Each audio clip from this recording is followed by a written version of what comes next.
ইউনূসের আমলে যাদের জন্য ছুটে যেত সেনাবাহিনী, যাদের উদ্ধারের জন্য থাকতো এপিসি, ক্ষমতার পালা বদলের পর এখন সে জাতীয় নাগরিক পার্টি এনসিপির বেহাল দশা। ইউনূসের আমলে সেনাবাহিনী নিয়ে রাজনীতির মাঠ দাপিয়ে বেরিয়েছিল যে দলটি, তাদের নেতারা এখন রাজনৈতিক প্রতিপক্ষের হামলা শিকার হচ্ছে। দেশের বিভিন্ন জেলায় এনসিপির জুলাই পদযাত্রাকে কেন্দ্র করে ধারাবাহিক হামলা, হুমকি এবং মনস্তাত্ত্বিক ভয়ভীতি প্রদর্শনের নজিরবিহীন ঘটনা রাজনৈতিক অঙ্গনে মারাত্মক উত্তাপ ছড়িয়ে দিয়েছে। 28 জুলাই হবিগঞ্জে এনসিপির বহরে হামলার ঘটনা ঘটেছে। এ সময় সাংবাদিকদের কয়েকটি গাড়ি ভাঙচুর করা হয়। এই ঘটনায় আহত হয়েছেন দলটির কয়েকজন নেতাকর্মী। এছাড়া দলটির উত্তরাঞ্চলের মুখ্য সংগঠক সার্জিস আলম ও মুখ্য সমন্বয়ক নাসিরউদ্দিন পাটোয়ারীকে অবরুদ্ধ করে রাখা হয়। পরে পুলিশ গিয়ে তাদের উদ্ধার করে নিয়ে যায়।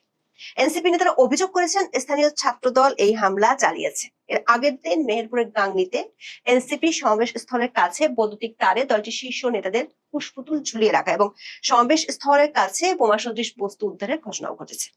এনসিপি সহ একাধিক সূত্র বলছে, এনসিপির কয়েকজন নেতা উস্কানিমূলক ও প্রতিপক্ষকে অপমান করে বক্তব্য দেয়া গত 2 বছরে অভ্যাসে পরিণত হয়ে গেছে। মুক্তিযোদ্ধা, সুশীল সমাজের প্রতিনিধি, আওয়ামী লীগের পর বিএনপির সিনিয়র নেতাদেরকেও চরম অপমান করে বক্তব্য দিতে তারা ছাড়ছে না। হবিগঞ্জের ঘটনার সূত্রপাত হয় এই কারণে।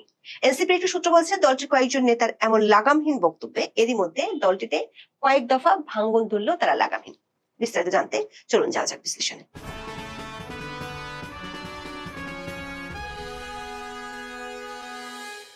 মঙ্গলবার সকালে এনসিপির কেন্দ্রীয় নেতারা হবিগঞ্জ জেলার আজমিরীগঞ্জ উপজেলা সদরে যান। সকালের দিকে আজমিরীগঞ্জ শহীদ মিনার প্রাঙ্গণে এনসিপি এক সংক্ষিপ্ত সমাবেশের আয়োজন করে। সমাবেশে বক্তব্য দেওয়ার সময় এনসিপির মুখ্য সমন্বয়ক নাসিরউদ্দিন পাটোয়ারী এবং উত্তরাঞ্চলের মুখ্য সংগঠক সার্জিস আলম স্থানীয় রাজনীতি, চাঁদাবাজি এবং প্রশাসনিক দখলের সমালোচনা করেন। বক্তব্যে এনসিপি নেতারা স্থানীয় বিএনপি ও তার অঙ্গ সংগঠনের কতিপয় নেতার নাম উল্লেখ করে তাদের গুন্ডা বাহিনী এবং দখল দায়িত্বের উত্তরাধিকারী বলে আখ্যায়িত করেন।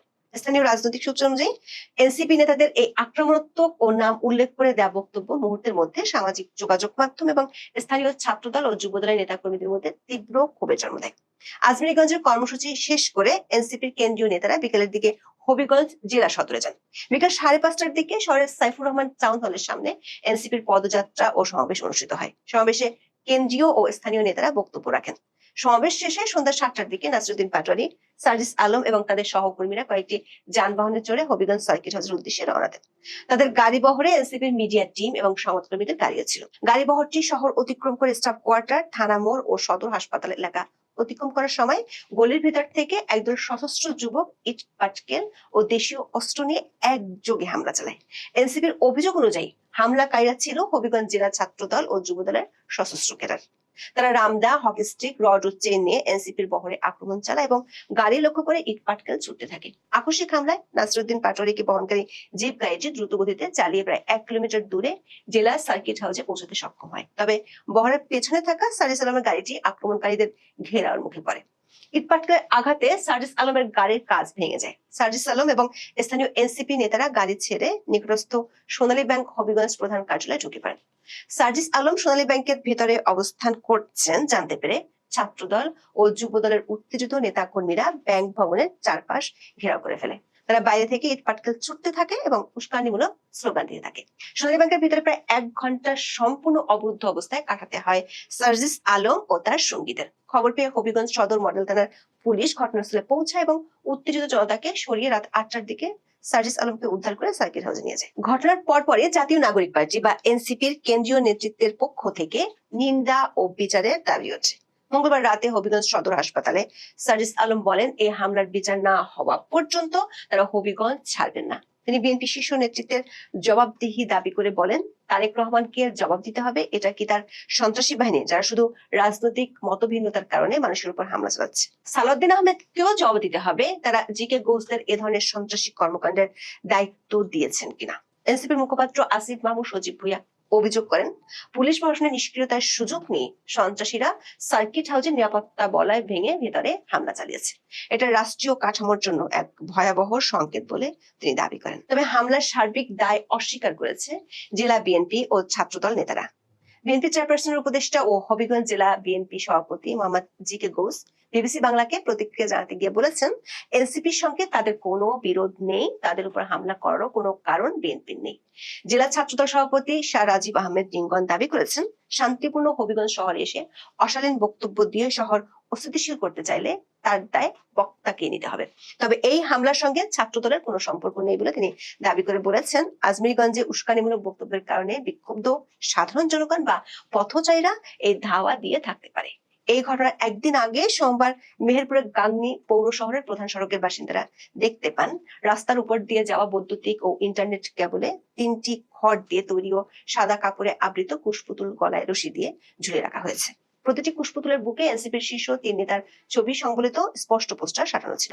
পুলিশ পরে নিশ্চিত করে ছবিগুলো ছিল বিরোধী দলীয় চিফ হুইপ নাহিদ ইসলাম, সংসদ সদস্য হাসনাত আব্দুল্লাহ এবং সার্জিস আলমের। সূত্রগুলো বলছে, এনসিপির কয়েকজন নেতা গত 2 বছর ধরে যেভাবে উস্কানিমূলক এবং সিনিয়র রাজনৈতিক নেতাদের অপমান করে বক্তব্য দিয়েছে, তাতে ক্ষমতাসীন বিএনপির অঙ্গ সংগঠনগুলো ব্যাপকভাবে ক্ষুব্ধ। ইউনূসের আমলে গোপালগঞ্জে গিয়ে উস্কানিমূলক বক্তব্য দেওয়ার কারণে হতাহতের ঘটনা ঘটেছিল। গোপালগঞ্জের বিক্ষুব্ধ জনতার আক্রমণ থেকে এনসিপি নেতাদের বাঁচাতে গুলি করতে হয়েছিল আইন শৃঙ্খলা বাহিনীকে। সেনাবাহিনীর এপিসিতে করে প্রাণ নিয়ে পালাতে হয়েছিল এনসিপির শীর্ষক নেতাদের, যারা একসময় সেনাবাহিনীর সমালোচনার মুখর ছিলেন। এর পরপরই এনসিপির কয়েকজন নেতা কক্সবাজারে গিয়ে সালাউদ্দিন আহমেদকে অপমান করে বক্তব্য দিলে সেখানেও হামলার শিকার হয়েছিল। সূত্রগুলো বলছে, এনসিপি নিজস্ব রাজনৈতিক অপরিণামদর্শিতা, কৌশলগত ভুল এবং প্রাতিষ্ঠানিক সীমাবদ্ধতা এই পরিস্থিতি তৈরির জন্য অনেকাংশে দায়ী। দলটির একাধিক নেতা বলছেন, নির্বাচনে আওয়ামী লীগের অনুপস্থিতি সত্ত্বেও সংসদে মাত্র 6টি আসন পেয়েছে দলটি। অথচ দলটির অনেক নেতার বক্তব্য আর আচরণ দেখে মনে হতে পারে তারা সরকারি দল। ঢাকা ছাড়া দলটির অবস্থান স্থানীয় পর্যায়ে খুবই নাজুক। দলটির ভিত্তি স্থানীয় পর্যায়ে তেমন একটা নেই বললেই চলে। দলের নেতাদের এমন বক্তব্যের কারণে আর জামাত ঘনিষ্ঠতার কারণে দলটিতে এরই মধ্যে কয়েক দফা ভাঙন হয়েছে। হবিগঞ্জের ঘটনায় দেখা গেছে, হামলা শুরুর পর তাদের আত্মরক্ষার জন্য হয় ব্যাংক ভবনে গিয়ে আশ্রয় নিতে হয়েছে, না হয় পুলিশের উদ্ধার তৎপরতার মুখাপেক্ষি হতে হয়েছে।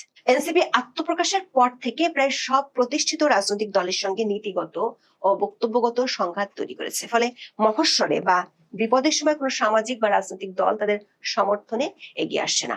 তারা রাজনৈতিকভাবে একা হয়ে পড়েছে। মেহেরপুরের কুশপুতুলে লেখা চিরকুট, তরুণ সমাজকে ললিপপ হাতে ধরিয়ে দেশ নিল রসাতলে। বিশ্লেষকরা মনে করেন, এ ধরনের বার্তা একটি নির্দিষ্ট রাজনৈতিক ক্ষোভের প্রকাশ ঘটায়। সাধারণ মানুষের মধ্যে একটি জনমত তৈরি হচ্ছে, জুলাইয়ের পর বৈষম্য বিরোধী নেতারা বা এনসিপির একটি অংশ রাষ্ট্রীয় সুবিধা, সরকারি পদবি নিতে ব্যস্ত হয়ে পড়েছেন, অথচ দেশের মুদ্রাস্ফীতি, নিত্যপণ্যের উচ্চ মূল্য, আইন শৃঙ্খলা পরিস্থিতির অবনতির মতো মৌলিক সংকটে তারা সাধারণ মানুষের পাশে নেই। গণমানুষের দৈনন্দিন অর্থনৈতিক সংকটের কথা না বলে শুধু উচ্চ মার্গীয় রাষ্ট্রীয় সংস্কার ও প্রতিপক্ষ দমনের রাজনীতির ফলে সাধারণ মানুষের সঙ্গে তাদের দূরত্ব বাড়ছে। এখন এ পর্যন্ত। সবাই ভালো থাকুন, সুস্থ থাকুন, নিরাপদে থাকুন। দেখা হবে আগামী পর্বে।